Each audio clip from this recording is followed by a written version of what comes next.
বৰ্তমান মই উপস্থিত আছোঁ লখিমপুৰ জিলাৰ অসম অৰুণাচল সীমান্তৱৰ্তী বান্দৰদেৱাৰ গংগা যমুনাত আৰু ইয়াতে এখন ইতিমধ্যে অসম চৰকাৰে এখন গেট তৈয়াৰ কৰাৰ সিদ্ধান্ত গ্ৰহণ কৰিছে। আমাৰ লগত উপস্থিত আছে বিহপুৰীয়া সমষ্টিৰ বিধায়ক ডক্টৰ অমিয় কুমাৰ ভূঞা, তেখেতৰ পৰা আমি সবিশেষ জানিব বিচাৰিম। কি ক'ব এই ক্ষেত্ৰত? হয়, আমাৰ ৭৩ নং বিহপুৰীয়া বিধানসভা সমষ্টিলৈ আমাৰ অসম অৰুণাচল সীমান্ত বান্দৰদেৱাৰ পৰা আমাৰ বিহপুৰীয়া সীমাৰ পৰা ৰাইজক আদৰিবৰ বাবে এখন স্থায়ী তোৰণৰ নিৰ্মাণ কাৰ্য আমি আজি হাতত লৈছিলোঁ, আজি আৰম্ভ কৰিলোঁ। আৰু বিহপুৰীয়া সমষ্টিটো ক'ৰ পৰা আৰম্ভ হৈছে সেইটো সেই চিনাকিটো পৰিচয়টো নাছিল, সেই পৰিচয়টো বিহপুৰীয়া পৰিচয়টো আজি পথালি পাহাৰ এই বান্দৰদেৱাৰ পৰা আজি আৰম্ভ হ'ব। আৰু অনুৰূপ ধৰণে অন্য ৩খন আদৰণি তোৰণ আমি মে' মাহৰ শেষলৈ নিৰ্মাণ কাৰ্যলৈ যাম, এখন হাৱাজানত আৰু এখন বঙালমৰাত যাম। আৰু এই তোৰণখনো মানুহৰ পৰিচয়, মানুহৰ নিৰাপত্তা, মানুহৰ আদৰণি আৰু আমাৰ সীমা সুৰক্ষিত সকলো ক্ষেত্ৰতে অৱদান আগবঢ়াব বুলি মই আশা প্ৰকাশ কৰোঁ।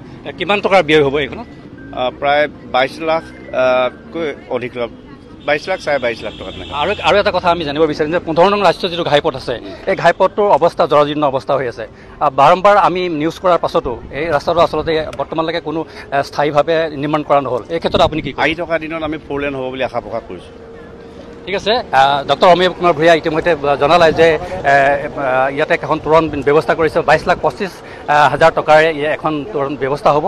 আৰু ইয়াৰ পাছতে ১৫ নং ৰাষ্ট্ৰীয় ঘাইপথত যিটো জৰাজীৰ্ণ অৱস্থা হৈ আছে, সেই পথৰ অৱস্থাটো তেখেতে উল্লেখ কৰিছে যে খুব কম দিনৰ ভিতৰতে ইয়াত 4 লেন এটা ব্যৱস্থা কৰা হ'ব বুলি তেখেতে জনাইছে। আৰু ইয়াৰ লগে লগেই মই আজি এই অনুষ্ঠানৰ পৰা বিদায় লৈছোঁ। ধন্যবাদ।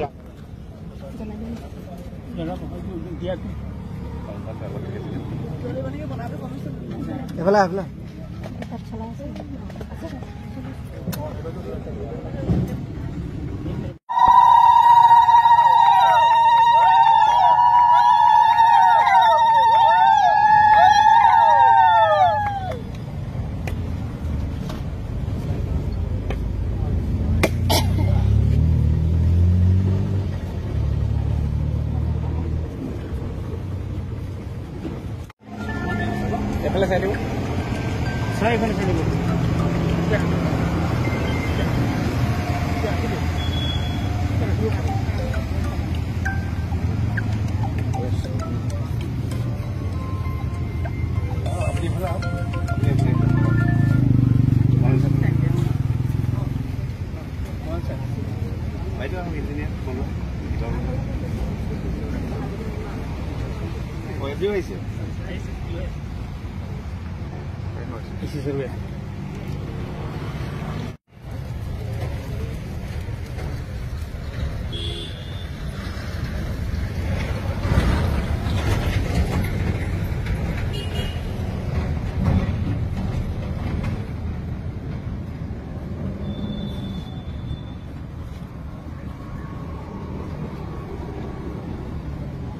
স্থায়ীভাৱে ক'তো স্তম্ভ নাই।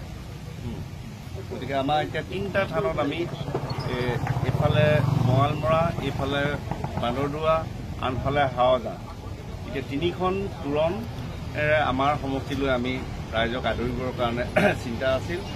আজি প্ৰথমখন তোৰণ অসম অৰুণাচল সীমান্তৱৰ্তী আমাৰ বিহপুৰীয়া সমষ্টি গোৱামুখ, এই পথালি পাহাৰ, এই অঞ্চলত প্ৰথমখন স্থায়ী নিৰ্মাণ কাৰ্য আমি উদ্বোধনী অনুষ্ঠান সুৰক্ষিত হৈ যাব, সীমান্তৰ পৰাও সুৰক্ষিত হৈ যাব আৰু